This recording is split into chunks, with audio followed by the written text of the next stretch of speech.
ஸ்டாலின் மீண்டும் சிஎம் ஆகணும்னு மண் சோறு சாப்பிட்டுருக்கான். 48 நாள் திமுககாரங்க. இந்த வீடியோவை பாருங்க. கடந்த மார்ச் மாதம் 13ஆம் தேதி விரதம் மேற்கொண்டு இன்றைக்கு 48வது நாளான இன்றைக்கு சிதம்பரத்தில் உள்ள அங்காளம்மன் கோவிலில் மண்சோறு சாப்பிட்டு அங்காளம்மனுக்கு சிறப்பு அபிஷேக அர்ச்சனை செய்யப்பட்டு இன்றைக்கு நிவர்த்தி கடன் காணிக்கை செலுத்தினோம். எனவே நிச்சயமாக தமிழ்நாட்டு முதலமைச்சராக மு.க. ஸ்டாலின் பொறுப்பேற்பார்கள்.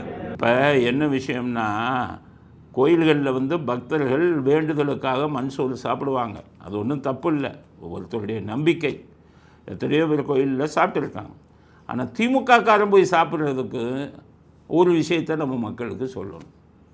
திமுககாரன் போய் இதில் கோயிலில் மண்சோறு சாப்பிடலாமா அப்படின்னா, இந்த மண்சோறு சாப்பிட்டது கோயில்களில் இந்த மாதிரி பிரார்த்தனை பண்ணுறதெல்லாம் பகுத்தறிவுக்கு அப்பாற்பட்டது, முட்டாள்கள் அப்படின்னு சொன்ன கூட்டம் இந்த கூட்டம்.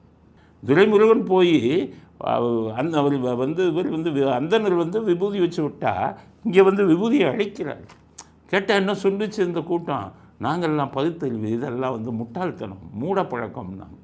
அண்ணாதுரை கேன்சரில் சாக போகிறாரு. அப்போ அது பிரசாதம்னு கொடுத்தாங்க. நெத்தியில் விபூதி பூசும்போது தள்ளி விட்டார்.